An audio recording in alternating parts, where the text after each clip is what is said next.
Bismillahirrahmanirrahim. Assalamualaikum warahmatullahi wabarakatuh.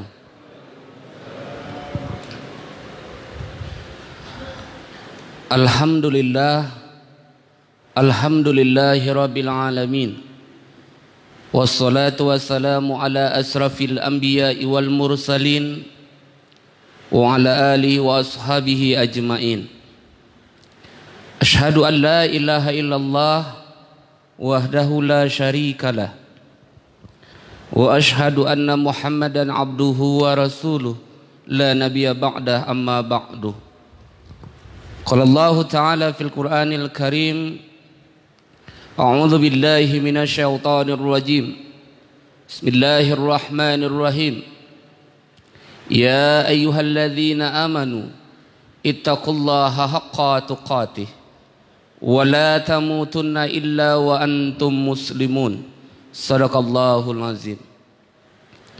Hai orang-orang yang beriman, kata Allah, bertakwalah engkau kepada Allah dengan sebenar-benar takwa, dan janganlah engkau mati dulu, kata Allah, kecuali ketika kamu sudah menjadi orang yang muslim, orang yang selamat. Maha benar Allah dengan segala firman-Nya. Bapak-bapak, ibu-ibu, kaum muslimin wa muslimat rahimakumullah. Pertama-tama sekali saya mohon maaf karena ini ada bukan iklan Pak Bu, tapi ada pembantu suara. Jadi kalau hilang nanti suara saya, mungkin saya izin untuk minum obat ini ya Pak Bu ya. Tak lain hanya untuk supaya hangat tenggorokan saja. Baik kaum muslimin wa muslimat rahimakumullah. Dalam Islam segala sesuatu perbuatan ibadah dianjurkan untuk dilakukan supaya tidak tergesa-gesa. Dalam solat tidak boleh perbuatan amalan ibadah solat itu kita lakukan tergesa-gesa. Tidak boleh membaca Al-Quran tergesa-gesa. Tidak boleh membaca bacaan solat tergesa-gesa. Tidak boleh ruku tergesa-gesa. Bahkan dalam Islam menganjurkan agar kita ruku dan sujud agak dilamakan. Dan juga dalam amalan-amalan ibadah yang lainnya, Islam menganjurkan umatnya agar melakukan segala sesuatu perbuatan itu tidak tergesa-gesa. Sebab dikatakan al-ajalu minasyaitan, sesungguhnya perbuatan yang dilakukan secara tergesa-gesa itu adalah perbuatannya syaitan. Syaitan itu beribadah, setan itu melakukan amalan, semuanya tergesa-gesa. Bahkan kenapa syaitan diusir dari surga? Karena sifat ketergesa-gesaannya untuk tidak mau mematuhi apa yang diperintahkan Allah. Padahal yang diperintahkan Allah kepada iblis itu satu saja. Perbuatan yang dilakukan, yang disuruh oleh Allah supaya dipatuhi oleh syaitan atau iblis itu tidak payah, tidak susah. Apa perbuatannya? Sujudlah engkau wahai iblis kepada Adam. Iblis merasa angkuh. Iblis merasa dia yang paling benar. Iblis merasa dia yang paling mulia. Iblis merasa dia yang paling di antara makhluk-makhluk Allah yang lain, apalagi Adam. Kemudian dengan sesegera mungkin iblis mengatakan bahwasanya dia tidak mau bersujud kepada Adam.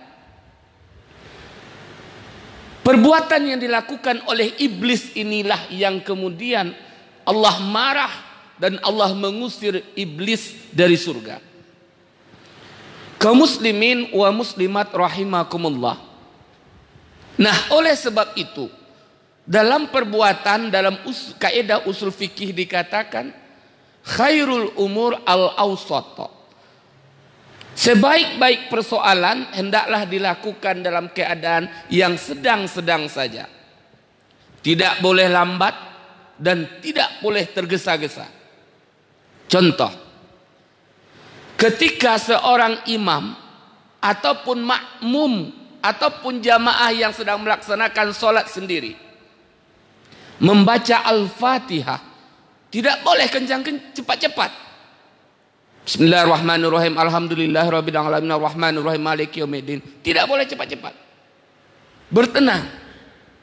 Bismillahirrahmanirrahim, alhamdulillahirabbil alamin, arrahmanirrahim, maliki yaumiddin, dan seterusnya. Nah, ini kaum muslimin wa muslimat rahimakumullah yang sering terjadi ketika kita sholat sendiri ataupun sholat sunnah. Terkadang kita sholat, Pak, Bu, tiba-tiba saja sudah salam, lupa tadi dah berapa rakaat dilaksanakan. Pernah mengalami hal itu? Pernah. Kenapa? Karena ada perbuatan awal yang mungkin kita tidak sadar kita lakukan dalam perbuatan tergesa-gesa. Padahal, Pak, Bu, dalam perbuatan ibadah itu apabila dilakukan, contoh dalam solat, dikatakan innas solata tanha anil fahsya iwal munkar. Sesungguhnya solat itu bisa merubah seseorang dari perbuatan keji dan mungkar. Idealnya, Pak, Bu, orang yang solat pasti tidak akan pernah mau mencuri hak orang lain. Idealnya, Pak, Bu, orang yang sholat pasti tidak akan mau untuk menyakiti hati orang lain. Idealnya, Pak, Bu, orang yang sholat pasti dia tidak mau melakukan perbuatan dosa. Tetapi yang muncul adalah sering, ini biasanya ibu-ibu yang sering ngomong, Pak Ustadz, si A itu rajin sholat, tapi rajin pula buat dosa. Berarti ada apa dengan ayat Al-Quran yang menyatakan inna sholata tanha anil fahsya iwal munkar? Katanya sholat itu bisa mencegah seseorang dari perbuatan keji dan mungkar. Tetapi kenapa ada seorang muslim atau muslimah sholat dikerjakan, berjudi ya juga, sholat dikerjakan, korupsi ya juga, sholat dikerjakan, dosa-dosa juga dikerjakan. Apa sebenarnya penyebabnya? Penyebabnya bukan karena sholat, bukan karena kita keragui ayat Allah ini, tetapi penyebabnya adalah karena sholat kita pasti tidak benar. Allahu Akbar. Sholat berjamaah sakit hati sama orang sebelah, bisa jadi. Bismillahirrahmanirrahim. Agak panjang baca imam sikit, apa mengutuk hatinya jamaah di belakang. Kalau macam ini terus besok tak sholat di masjid takwa ini lagi, tak tahu awak lagi sibuk. Cari masjid atau musola yang bacaannya singkat. Dia sholat juga tapi pindah. Coba perhatikan, dia pindah sholat ke masjid lain dikarenakan tidak mau sholat bergabung berjamaah hanya karena persoalan imam membaca bacaan yang panjang. Namun meskipun demikian, imam juga harus tahu diri. Seluruh imam, ingat kenapa Rasulullah SAW dan juga para sahabat ketika hendak sholat menengok ke belakang dulu. Itu bukan amalan biasa-biasa, Pak, Bu. Apa maksud dan tujuannya? Kenapa Nabi dan para sahabat juga diikuti oleh ulama-ulama kita yang menjadi imam menengok ke belakang? Imam harus melihat, bukan hanya mengatakan saf lurus dan dirapatkan. Itu iya, tapi tidak itu saja.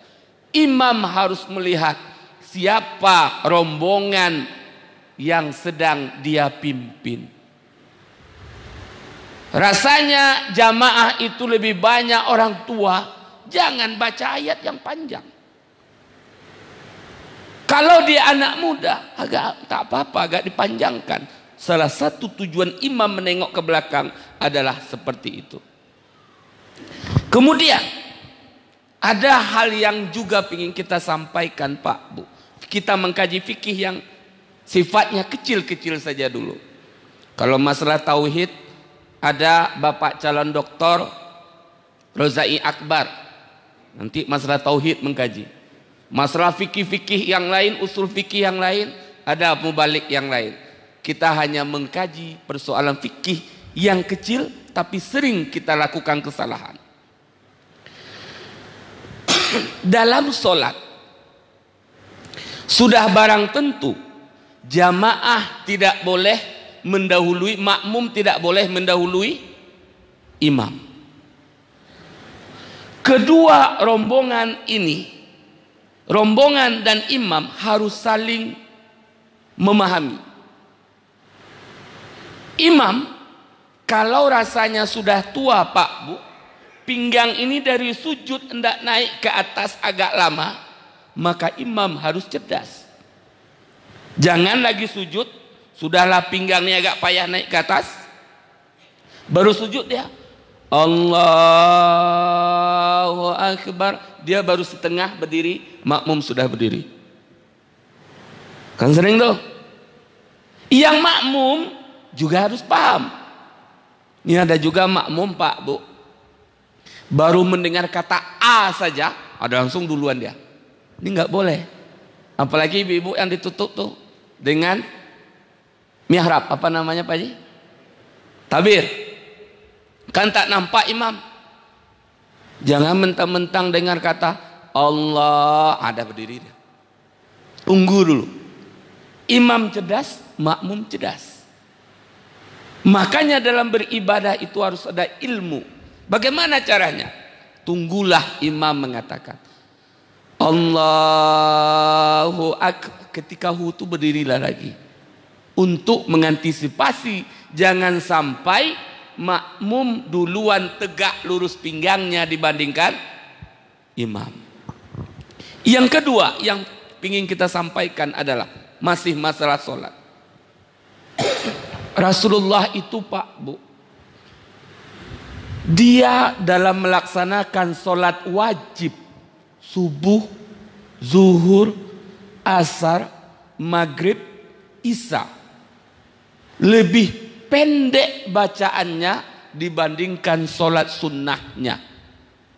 Kita akan terbalik. Giliran sholat jamaah sepanjang-panjangnya, giliran sholat sunat kalau bisa ayatnya kul huwallah saja. Apa dalilnya Pak Ustaz? Apa buktinya? Rasulullah itu agak panjang bacaan sholat sunnahnya dibanding sholat wajibnya. Ketika ada seorang sahabat yang mendapati Rasulullah sedang sholat, kemudian dia mengikuti Rasulullah sholat di belakangnya. Sudah gemetaran kakinya berdiri Pak Bu, tapi Rasulullah belum ruku satu kali, belum. Akhirnya sahabat ini mendahului dia sholat dan tidak jadi mengikuti Rasulullah. Pertanyaannya, apakah Rasulullah sholat sendiri itu sholat wajib? Tidak. Rasulullah sholat sendiri itu tentu sholat sunnah lama. Artinya Rasulullah panjang bacaan sholat sunnahnya karena dia sendiri sesanggupnya, dan dia memendekkan ketika jadi imam. Kalau umat sekarang ini Pak Bu, giliran jadi imam panjang-panjang, kita tidak menyalahkan. Tapi giliran yang sunnahnya Assalamualaikum dah jadi cepat. Nah, ini yang harus kita coba mengkaji lagi. Kaum muslimin wa muslimat rahimakumullah. Dah ronde pertama saya Pak. Baik. Meskipun dalam Islam kita bahas tadi segala sesuatu perbuatan itu harus dilakukan tidak tergesa-gesa, tapi ada 5 hal yang harus dilakukan secepatnya.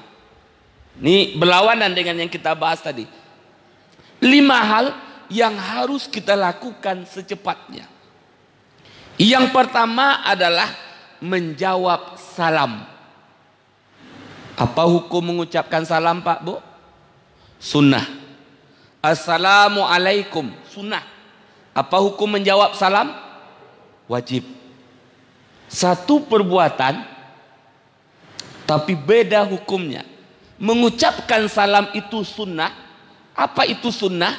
Dilakukan berpahala, ditinggalkan rugi. Jangan bilang tidak apa-apa. Ini kan rugi, itu sunnah. Ini kalau pengertian sunnah kita yang dulu kan dikerjakan berpahala, ditinggalkan tidak apa-apa katanya. Jadi dia banyak kan tidak dosa katanya. Jadi makna sunnah itu dikerjakan berpahala, ditinggalkan rugi.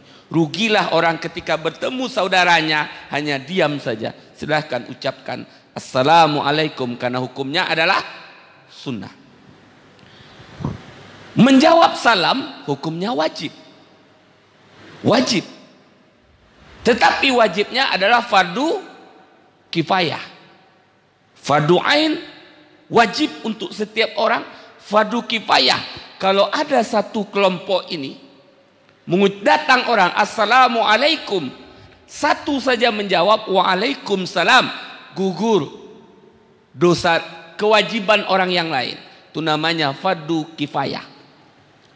Nah, karena hukum mengucapkan salam itu sunnah, menjawabnya wajib, maka bagi yang mengucapkan salam tolong paham ilmunya. Kenapa? Tidak semua aja salam terus. Ini orang lagi sholat maghrib misalnya, imam dah baca ayat, dia masuk ke pintu, dia ingat ada pengajian baca salam itu sunnah, dia pengen dapat pahala. Dibukanya pintu tuh, ngucap deh assalamualaikum. Karena ada orang tuh, orang lagi sholat, ada jamaah ini Pak Bu, mentang-mentang mengucapkan salam itu sunnah, masuk masjid musola pun dia mengucapkan salam. Rupanya di dalam tuh ada orang yang cuma sendiri lagi sholat sunnah, dia masuk ke musola atau masjid, assalamualaikum. Apa yang harus dilakukan oleh orang di dalam? Dia sholat sunnah loh. Akhirnya ketika yang di dalam satu orang ini Pak Bu tidak menjawab salamnya, tentu berdosa dia. Ini pun salamnya berkali-kali. Assalamualaikum, assalamualaikum, assalamualaikum, assalamualaikum. Nah, ini ada salah baca assalamualaikumnya. Ya Bu, ya Pak. Bertamu ke rumah iramanya pun beda Pak. Nah, ini kita bahas salam ini dulu. Hindari mengucapkan salam ketika hendak masuk masjid atau musola yang dalam keadaan dia datang itu keadaan orang masuk waktu sholat. Kecuali dia tahu kalau dalam musola atau masjid itu sedang ada melakukan majelis ilmu atau orang sedang wirid, pengajian. Oleh sebab itu, makanya hukum mengucapkan salam itu tidak wajib, tetapi sunnah. Menjawabnya wajib. Bagaimana kalau itu terjadi? Kita lagi sholat wajib, datang orang salam, ini di musola atau masjid. Apa yang harus kita lakukan? Dalam fikih, apabila bertemu dalam waktu yang sama dua hukum, yang satu wajib, satu sunnah, maka yang harus didahului yang wajib. Apabila dalam suatu perbuatan waktu itu ada yang wajib, kemudian ada yang wajib dulu, wajib lagi, sama-sama wajib, maka dahului yang lebih utama. Contoh, sholat berjamaah wajib, sholat zuhur atau maghrib wajib dilakukan berjamaah. Datang orang salam, assalamualaikum, kata orang baru datang. Ini sholatnya sholat wajib, menjawab salam wajib, maka yang didahulukan adalah sholat. Ada ilahnya di sana. Yang pertama. Yang kedua, Ketika bertamu ke rumah orang, hanya boleh maksimal mengucapkan salam sebanyak 3 kali. Makanya salam itu jangan boros-boros. Assalamualaikum, assalamualaikum, assalamualaikum. Kalau sudah kali tak keluar orang, jangan ucapkan salam lagi. Bagaimana caranya? Assalamualaikum. Ini assalamualaikumnya ada salah nih. Untung tidak datang ke rumah Haji Mukmin. Coba lihat. Coba membaca sesuatu itu sesuai. Karena beda maknanya nanti Pak Bu. Yang pertama. As-salah-nya panjang. Assalamualaikum. Kum kaf mim. Tidak ada waw di sana. Tapi kenapa orang banyak membaca Assalamualaikum?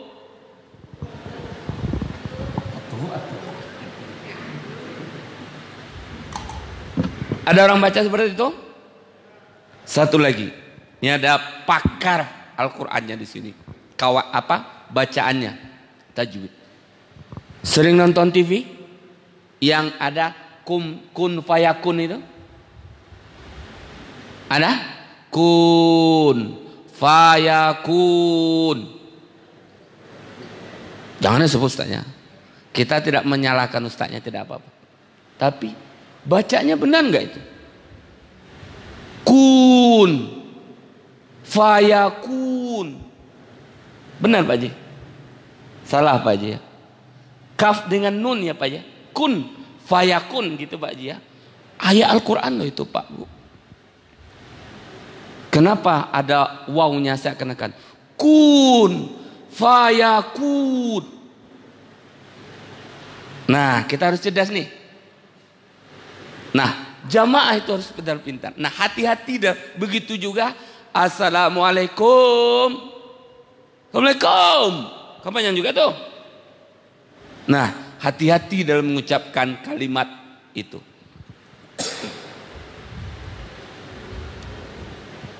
Jadi hal yang segera dilakukan yang pertama adalah menjawab salam. Yang kedua, dalam Islam hal yang harus disegerakan adalah membayar hutang. Ingat kita sudah bahas sebelumnya. Rasanya zaman sekarang tak ada orang tak berhutang.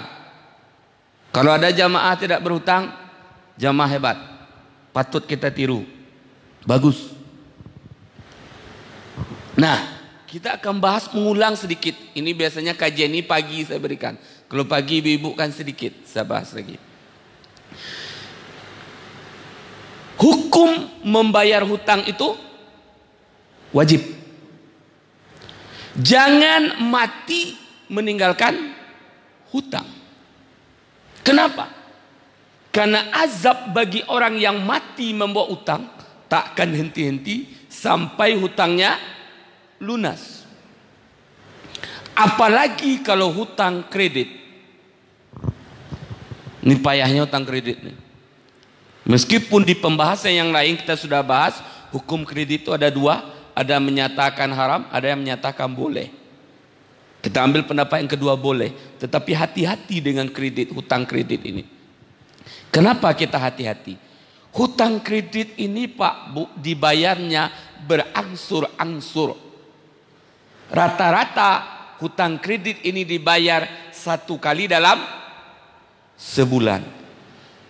Bayangkan kita punya angsuran kredit selama 10 bulan. Di bulan ketiga kita meninggal dunia. Berarti sisa 7 bulan. Syukur-syukur ada ahli waris kita langsung datang ke tempat kita mengkredit, dilunasi utang itu top sebelum kita dikubur. Namun apabila ahli waris kita hanya sanggup membayar utang itu per bulan juga dicicil, berarti selama 7 bulan kita akan diazab terus dikubur itu. Bahaya hukum, bahaya kredit itu. Diazab. Kenapa? Karena dikubur tidak ada yang namanya yaumul mizan. Yaumul mizan itu hanya ada nanti setelah kiamat datang, Pak Bu. Yang kita bahas di bab yang lain, hutang kita bayar dengan ibadah amalan kita. Hutang kita bayar dengan pahala solat kita. Itu hanya nanti setelah yaumul mizan itu ada. Di kubur belum ada yaumul mizan. Artinya Pak Bu, kita belum bisa membayar hutang kita dengan ibadah sunnah, dengan ibadah pahala wajib kita di kubur. Oleh sebab itu hutang harus dilunasi. Makanya ayat Allah, wala tamutunna illa wa antum muslimun. Jangan mati dulu kecuali engkau sudah menjadi seorang muslim. Asal katanya sallama yusallimu, selamat, menyelamatkan, orangnya ditambah mim di depan, muslim, orang yang selamat. Salah satunya selamat dari azab hutang. Ingat, sebuah peristiwa yang terjadi pada masa Rasulullah, seorang sahabat yang meninggal dunia dalam jihadu fisabilillah, mati dalam pertempuran perang, dibawa oleh sahabat lain ke hadapan Rasulullah, Pak Bu. Apa permintaan sahabat ini? Ya Rasulullah, sudikah engkau menjadi imam untuk solat jenazah si fulan ini?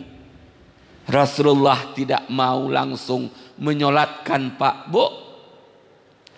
Rasulullah menanyakan dua pertanyaan.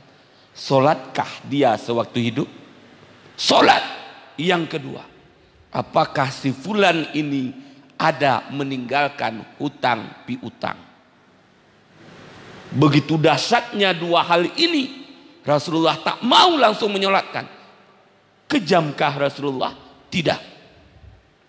Kenapa Rasulullah melakukan itu? Rasulullah tahu dan paham betul, kalau ini dikubur dulu, hutangnya masih ada, maka azab takkan henti-henti dikubur, Pak. Nah, oleh sebab itu, hindari hutang dan cepat-cepat bayar hutang. Bagaimana kalau hutang di bank, Pak Ustadz? Tergantung akadnya. Kalau orang bank bilang seperti ini, mati engkau lunas hutang, kata orang bank, mati kita lunas hutang kita. Ada kan bank punya akad itu? Tapi kalau tidak berbunyi akad itu, mati kita berarti masih wajib untuk membayar hutang. Oleh sebab itu, segeralah membayar hutang. Hindari hutang, meskipun berhutang itu boleh. Yang ketiga,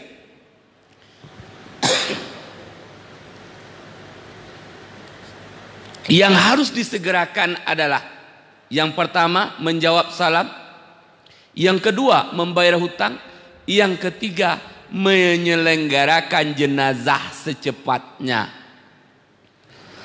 Bapak-bapak, ibu-ibu, kaum muslimin wa muslimat rahimakumullah. Berbicara tentang jenazah tentu berbicara kematian.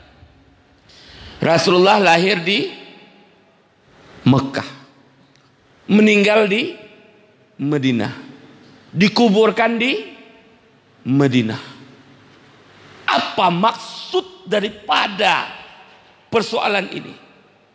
Kalau kita dah merantau dah, Pak Bu, kita orang Jawa, kita orang Sumbar, kita orang Medan, kita orang Rohil, kita orang Pekanbaru, merantau ke rumah ini, mati di Dumai, maka kuburlah di Dumai.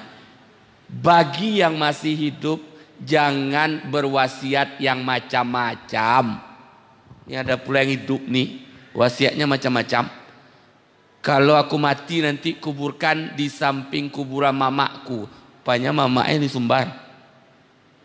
Kau wasiat tuh, hukum melaksanakan wasiat apa? Apa? Wajib loh, Pak. Kamu berdosa orang gara-gara awak tuh. Ya kan? Nah, oleh sebab itu, jangan berwasiat kubur-kubur di mana. Kalaulah harus mati itu diwasiatkan, kenapa Rasulullah tidak berwasiat? Kalau aku mati nanti kuburkan di samping ibuku tercinta. Jauh loh dari Madinah tuh Pak Bu, kuburan ibunda Rasulullah itu. Tidak. Karena apa? Jangan membebankan orang yang hidup. Dan jangan pula takut. Nih saya di beberapa tempat berceramah Pak Bu, ada jamaah mulai takut Pak Bu. Pertanyaannya gini, Pak Ustadz, kami ini tidak punya perkumpulan kampung, kata dia. Tidak punya perwiritan apa-apa. Jadi kalau kami mati nanti, rasanya susah kami ini dikubur, kata dia. Takut dia Pak Bu. Bapak Ibu paham maksudnya? Kan sekarang ada namanya, kalau dari Pariaman PKDP, ada jatah kuburannya di sana. Ada namanya rohil, kalau rohil apa? Pokoknya itu Ika rohil apa gitu. Ada Pak ya, persatuan-persatuan itu ada jatah kuburannya. Ini ada orang jamaah mulai takut. Pak Ustadz, saya tak punya persatuan. Besok mati saya di mana dikubur ya? Tak usah takut Pak Bu. Itu kewajiban orang yang hidup. Tidak mungkin kita dilempar ke laut tuh, melanggar HAM katanya. Melanggar HAM kena tangkap juga dia. Jadi kalau ada mayat dikubur besok tangkap sama polisi itu. Nggak usah takut. Kenapa yang kedua alasannya tidak usah takut? Tubuh manusia itu baunya berpuluh-puluh kali lebih busuk dibandingkan hewan. Jadi kenapa Pak polisi kalau ada orang meninggal cepat dia tahu itu bangkainya? Karena baunya menyengat. Nggak usah takut. Ya Pak Bu ya. Nah oleh sebab itu hanya saja jangan berwasiat yang macam-macam. Besok aku mati tolong kuburkan di sana. Jangan. Karena ada kewajiban orang yang hidup menyegerakan untuk melakukan penguburan dan hal-hal yang lainnya dan sesuai dengan syariat Islam. 3. Yang keempat, menjawab salam, membayar hutang, menguburkan jenazah. Kemudian yang keempat adalah taubat. Bapak-bapak, ibu-ibu, kaum muslimin wa muslimat rahimakumullah.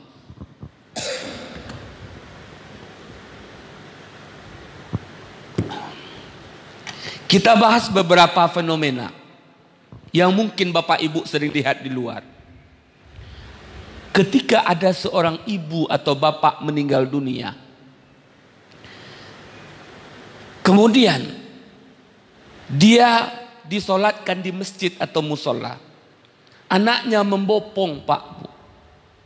Tetapi ketika jenazah yang dalam keranda ini sudah ditaruh di depan, anak keluar masjid atau musola, tak mau dia ikut mensolat jenazahkan orang tuanya ini. Ada. Apa kata jamaah yang nampak dan tahu itu anaknya? Jamaah sering katakan, anak ini benar-benar anak durhaka. 1. Tapi tahukah kita Pak Bu, salahkah ketika ada anak yang tidak bisa menyolat jenazahkan orang tuanya? Salah. Tapi pernahkah kita tahu kenapa dia melakukan itu? Jangan sampai terjadi di keluarga kita. Dalam beberapa kajian yang sudah kami lakukan Pak Bu, ada beberapa faktor hal ini terjadi. 1, si anak Pak Bu ternyata tak tahu cara bacaan sholat jenazah. Ini PR kita bersama nih. Mungkin bapak-bapak, ibu-ibu yang hadir malam hari ini bisa. Imam setelah sholat cukup memberikan isyarat, kita akan melaksanakan sholat jenazah si fulan atau si sholat jenazah almarhumah atau almarhumah ini. Semua berdiri karena bapak sanggup Pak Bu. Sementara di luar sana anak-anak muda kita Pak Bu, sudah banyak yang tidak tahu cara membaca atau bacaan sholat jenazah ini. Dan ini terjadi. Apa penyebabnya? Di sekolah Pak Bu, mulai TK, mulai sampai SD, SMP, SMA, tidak ada mengajarkan bacaan sholat ini Pak Bu. Ini PR. Nah, oleh sebab itu, tentu ini harus kita ajarkan. Siapa yang bisa mengajarkannya? Tentu para bapak atau ibu. Nggak disuruh dia ke masjid. Malunya dah besar. Dia dah besar malu ke masjid. Nggak ditunggu masuk ke TPQ. TPQ tak nerima lagi. Dah besar. Siapa lagi? Nah, ini sering terjadi. Mereka salah, tapi kita harus memberikan solusi. Kita ajarkan orang tua. Caranya bagaimana? Bacaan sholat jenazah itu Pak Bu, kan ada yang agak pendek, ada yang panjang. Salah satunya kan Allahumma firlahu warhamhu wa'afihi wa'fu anhu. Kalau dia jenazahnya laki-laki, doanya itu diajarkan aja itu. Nah, ketika mereka tidak tahu, mereka tak mau menyolatkan orang tuanya. Yang kedua, sudahlah mereka tak tahu, mereka tak pernah pula mendengarkan pengajian Pak Bu. Mereka sibuk di luar, sehingga mereka menyimpulkan hukum sendiri. Apa yang mereka simpulkan? Kalau tak tahu bacaan solat jenazah, berarti solatnya tak sah katanya. Dah dua dia salah nih. Padahal orang yang tak tahu bacaan solat pun, andai dia datang cuma mengangkat tangan Allahu Akbar mengikut imam, sah tak solatnya? Sah. Dua hal tidak tersampaikan juga. Sudahlah tak tahu, membuat hukum sendiri. Nah, ini kasus yang harus kita selesaikan bersama-sama Pak Bu. Ingat dalam sebuah hadis, apabila ada seorang mayat, baik laki-laki atau perempuan, yang disolatkan lebih 40 orang, maka Allah akan meringankan azab kuburnya. Hadisnya sahih. 40 orang. Kita hubungkan ke dalil yang lain. Kenapa orang mati atau meninggal dunia di hari Jumat itu dikategorikan orang yang meninggal dunia itu mulia? Bukan karena harinya Pak Bu. Banyak orang yang tidak sholat. Oh, dia tak sholat, dia sibuk berjudi, berbuat dosa, mati di hari Jumat, mulia dia? Tidak. Maksudnya adalah, kalau ada orang meninggal dunia hari Jumat, lihat hukum lain. Syarat sah sholat Jumat adalah minimal ada makmum, di salah satu pendapat sebanyak 40 makmum berdiri. Kan sesuai ini. Andai dia meninggal dunia hari Jumat, syarat sholat Jumat itu sah, salah satunya 40 makmum. Andai semuanya menyolatkan dia, ringanlah azab kuburnya. Rupanya di antara 40 ada satu yang tak bisa keluar dia. Sama aja. Kasus yang kedua Pak Bu, masalah taubat. Banyak yang istrinya sholat, suaminya tak sholat. Masih ada 5 menit.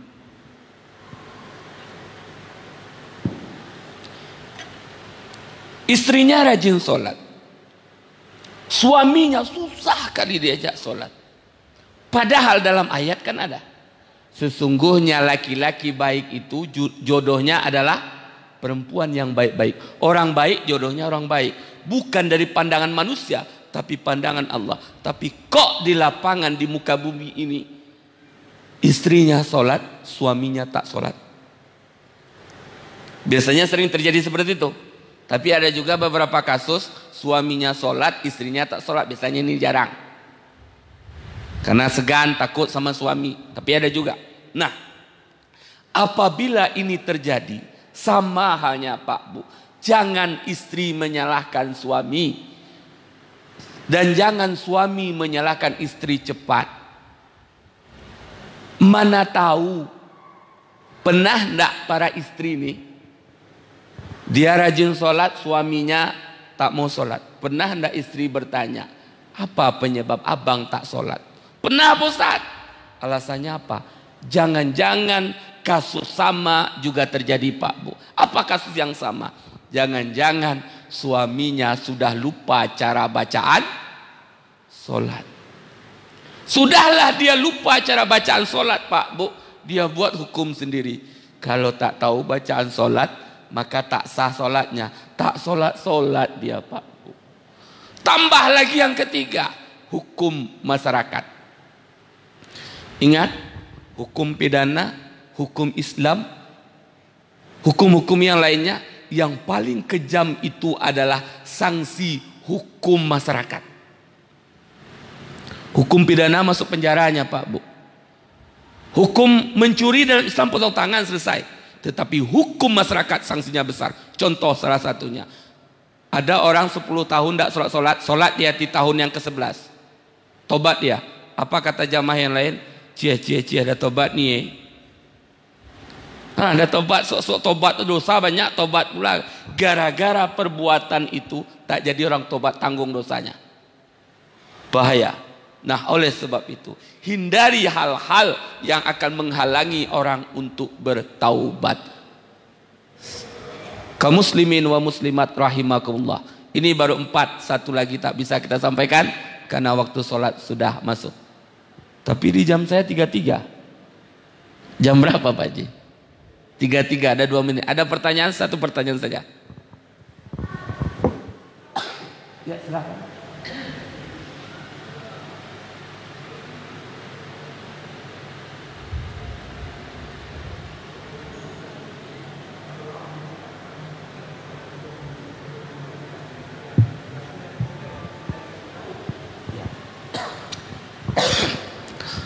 Kaum muslimin wa muslimat rahimakumullah. Kata Nabi, la hijrata ba'da hijrati. Tidak boleh ada hijrah lagi setelah hijrahku ini, kata Rasulullah. Secara umum, pindah, hijrah itu kan pindah. Ketika kenapa Rasulullah pindah dari Mekah ke Madinah? Karena sudah tidak sanggup lagi, dari coba semuanya, tersanggup. Nah, kita ambil ini sebagai kias.